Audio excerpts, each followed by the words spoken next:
겠네. 아멘.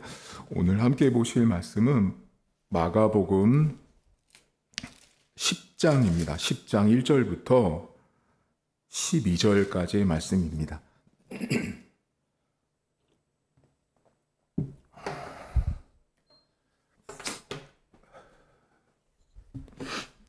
마가복음 10장 1절입니다. 예수께서 거기서 떠나 유대 지경과 요단강 건너편으로 가시니 무리가 다시 모여들거늘 예수께서 다시 전례대로 가르치시더니 바리새인들이 예수께 나와 그를 시험하여 묻되 사람이 아내를 버리는 것이 옳으니까 대답하여 이르시되 모세가 어떻게 너희에게 명하였느냐 이르되 모세는 이혼 증서를 써주어 버리기를 허락하였나이다. 예수께서 그들에게 이르시되 너희 마음이 완악함으로 말미암아 이 명령을 기록하였거니와 창조 때부터 사람을 남자와 여자로 지으셨으니 이러므로 사람이 부모를 떠나서 그 둘이 한 몸이 될지니라. 이러한즉 이제 둘이 아니요 한 몸이니 그러므로 하나님이 짝지어 주신 것을 사람이 나누지 못할지니라 하시더라. 집에서 제자들이 다시 이 일을 물으니 이르시되 누구든지 그 아내를 버리고 다른 데에 장가드는 자는 본처에게 간음을 행함이요 또 아내가 남편을 버리고 다른 데로 시집가면 간음을 행함이니라. 아멘. 오늘 성경에 바리새인들이 예수님을 시험을 합니다. 그런데 그 시험의 내용은 모세의 율법과 관련되어 있는데 오늘 여러분들이 읽은 성경에 등장한 모세의 율법은 신명기 24장입니다. 신명기 24장은 어떤 내용이 등장하냐면 이혼에 대한 이야기가 나옵니다.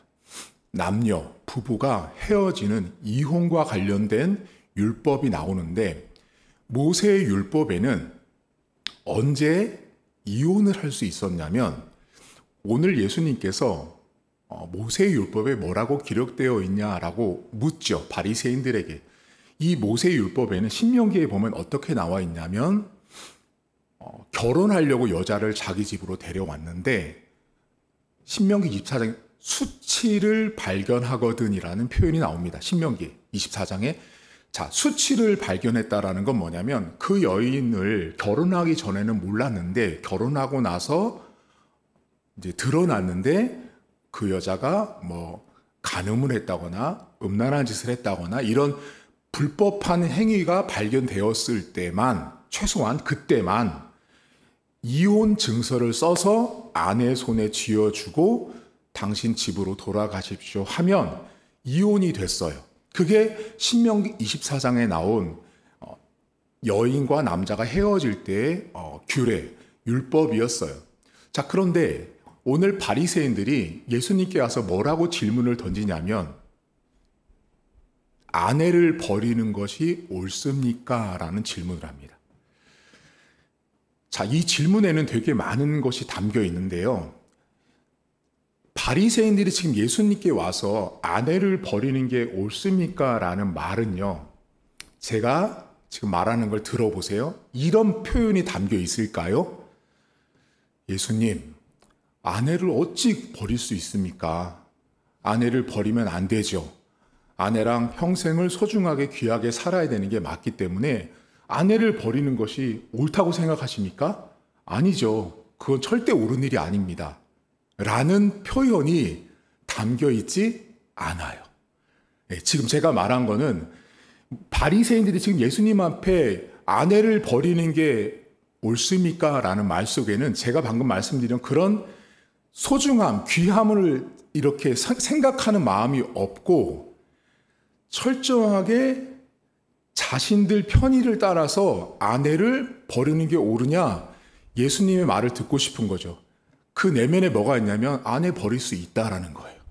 아내를 버릴 수 있다라고 생각했던 게 유대 사회에 있어요. 특별히 여러분, 1세기 당시에 이 유대인들, 특히 남자들은요, 어떤 경향과 어떤 문화들이 있었냐면, 자신의 아내가 불법을 행하거나 잘못을 하면, 여러분 이 성경에도 보면 가늠하다 잡혀온 여인을 막 돌로 치려고 하는 장면이 나오잖아요. 특히 유대 사회는 여자에 대해서, 여인들에 대해서 매우 좀 잔인했다 그럴까요? 냉정했어요. 그러니까 남자들보다 훨씬 더 여자들을 좀 너무 몰아세우는 그런 사회였던 거죠. 그러니까 자신의 아내에게 뭔가가 조금이라도 발견이 되면 과감하게 이혼을 하고, 그럼 어떻게 해요, 여러분? 다른 여자와 또 결혼을 하려고 하는 경향들이 유대 남자들에게 많이 있었단 말이에요. 그러니까 지금 이 예수님께 온 바리새인들이 아내를 버리는 게 옳으냐? 그 질문 속에는 나는 아내를 버리고 싶고 버릴 수도 있고 그럴 마음들이 내 안에 충분히 있다라고 말씀을 합니다.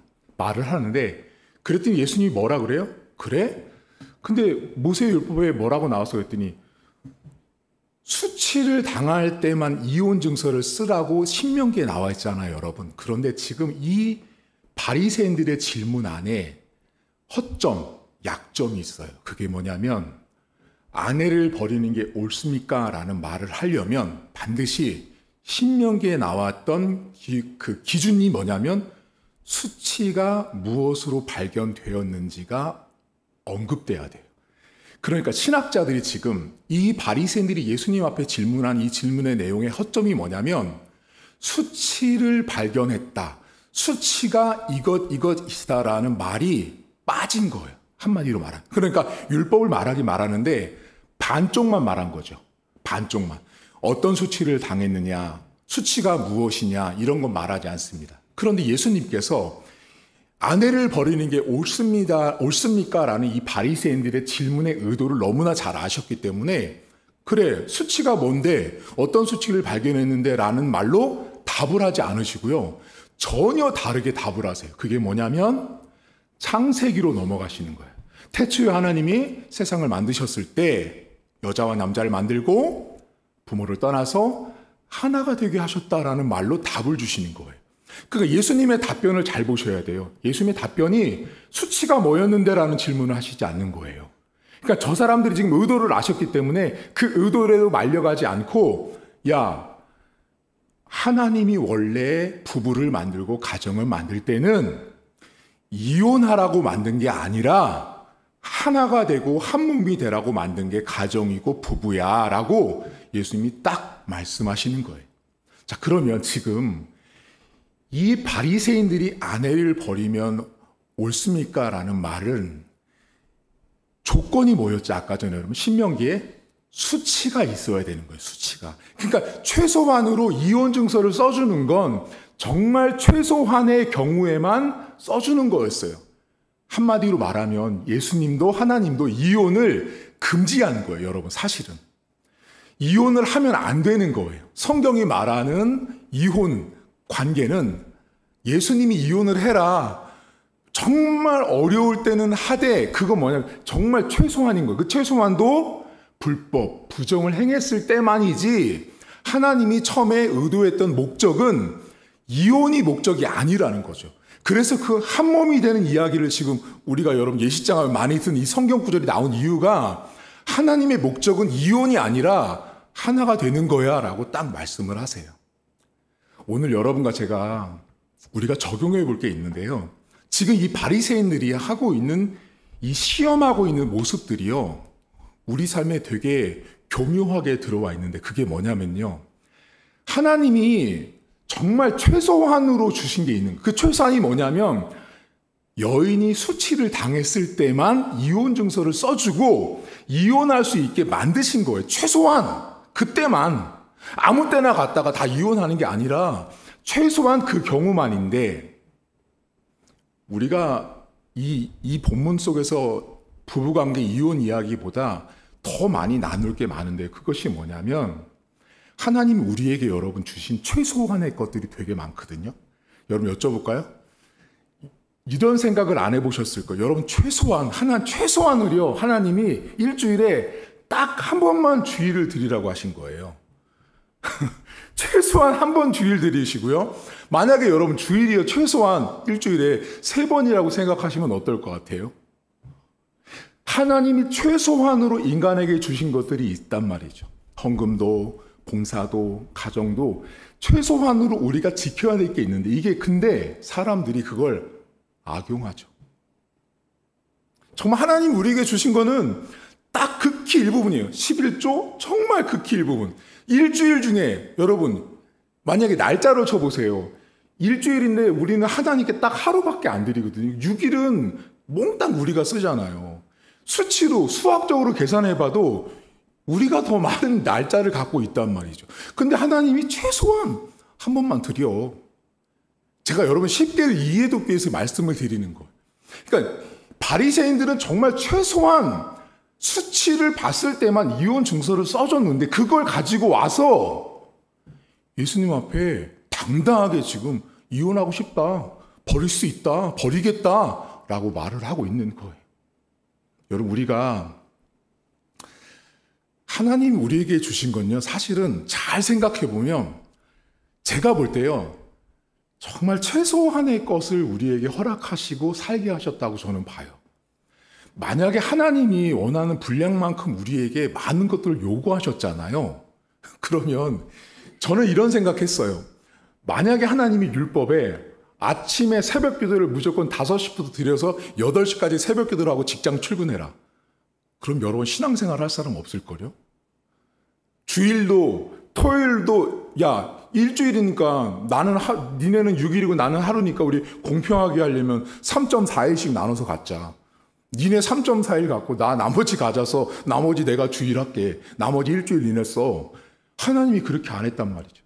이건 제가 여러분 하나님이 우리에게 정말 주신 건요 최소한의 것을 주셨는데 우리가 어떻게 하고 있냐면 오늘 바리새인처럼 그 일부를 가지고 전체를 다 보면서 봐요 이랬으니까 이혼할 거예요. 버려도 되는 거지 않아요? 우리가 하나님께서 우리에게 요구하고 부탁하시는 것들이 극히 아주 작은 것들입니다. 근데 우리는 어떻게 하냐면 아내를 버려도 옳지 않을까요?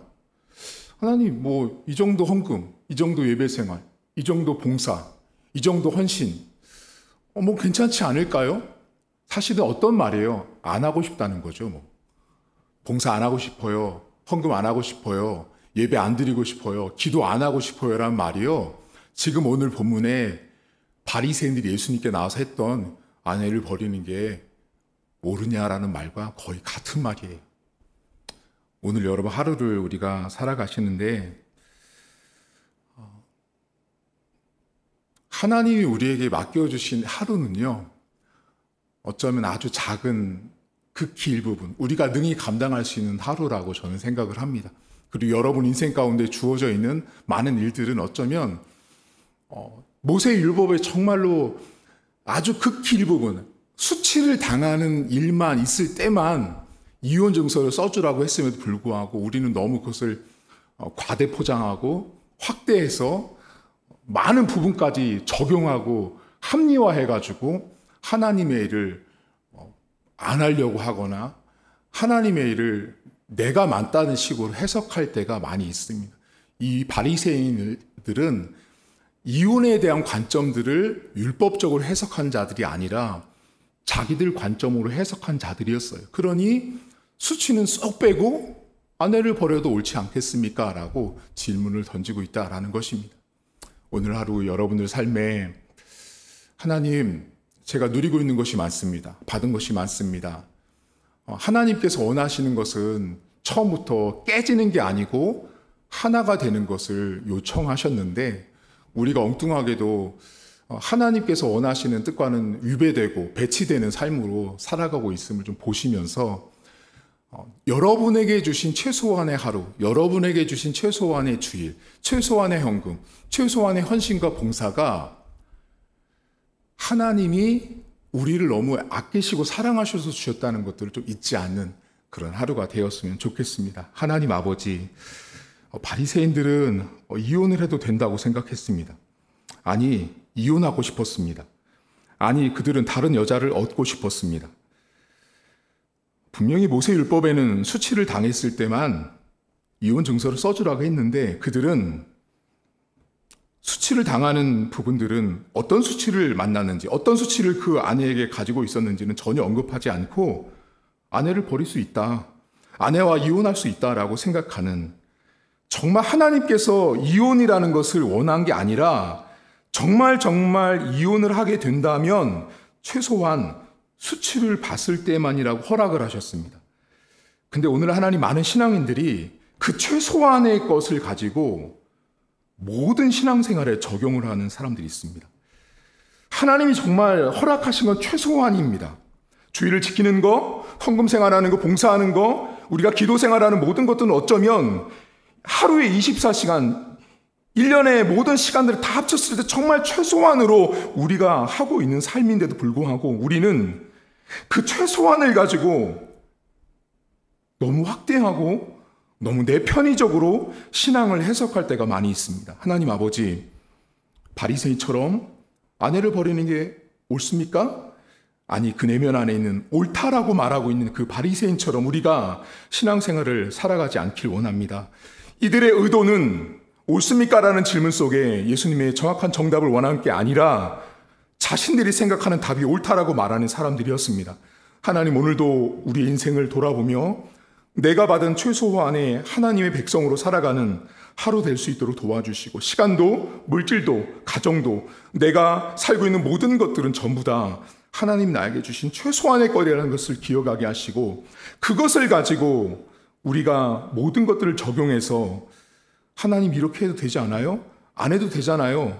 안 할 수도 있잖아요. 라는 변명과 내 해석에 가까운 삶으로 살지 않는 하루가 될 수 있도록 은혜를 베풀어 주옵소서. 감사드리며 예수님의 이름으로 기도하옵나이다. 아멘. 하늘에 계신 우리 아버지, 아버지의 이름을 거룩하게 하시며 아버지의 나라가 오게 하시며 아버지의 뜻이 하늘에서와 같이 땅에서도 이루어지게 하소서. 오늘 우리에게 일용할 양식을 주시고 우리가 우리에게 잘못한 사람을 용서하여 준 것 같이 우리 죄를 용서하여 주시고 우리를 시험에 빠지지 않게 하시고 악에서 구하소서. 나라와 권능과 영광이 영원히 아버지의 것입니다. 아멘.